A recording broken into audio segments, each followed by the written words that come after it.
আজকের গরুর মাংস রান্নাটা অনেক বেশি মজা ছিল। হয়তো গরুটাই ভালো ছিল। যখন কারোর রান্না মজা হয় তো দেখবেন জিনিসের তুলনা দেবে। হয়তো এই সবজিটা ভালো ছিল, হয়তো এই মুরগিটা ভালো ছিল, কিংবা হয়তো এই গরুর মাংসটা ভালো ছিল।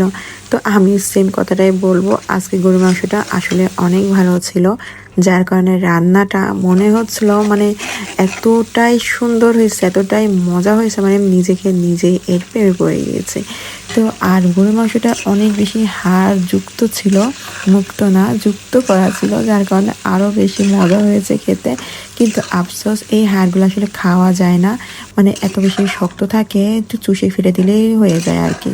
তো পাশে আমি দিয়েছি আলুটা ভাজতে, আর এখানে আমি মাংসটা সুন্দরভাবে কষাতে কষাতে যখন এটার একদম লাস্ট মোমেন্টে চলে আসছে, মানে তেল উঠে পড়ছে, তখন আমি এর ভিতর দিয়ে দেবো এই আলু ভাজাগুলো। আর এভাবে করে আলু ভেজে মাংসে দিতে কিন্তু রান্নাটা খুব সুন্দর হয়, এমনকি খুবই তাড়াতাড়ি হয়ে যায়। কিন্তু এটা তখনই করা যায় যখন বাকি কোনো রান্না না থাকে বা চুলোটা খালি থাকে। আর এছাড়া তো আমরা তাড়াতাড়ি করে রান্নাবান্না করে ফেলি, কেটেই চুলোর পর দিয়ে দিই, ঠিক না? আসলে রান্না করতে অনেক বেশি ভালো লাগে যদি হাতে সময় থাকে বা অন্য কোনো ঝামেলা না থাকে।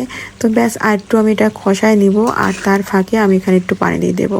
যেহেতু বেশি ঝোল রাখবো না, ঝোলটা কিন্তু সেম এমনই থাকবে। এই তো হয়ে গেল, মানে রান্নাটা কিন্তু খুবই মজা হয়েছিল। আর ভিডিওটা কেমন লাগলো অবশ্যই বলো। এই যে উপর থেকে একটু জিরাই গুঁড়া দিয়ে দিলাম, তো মজার রান্না।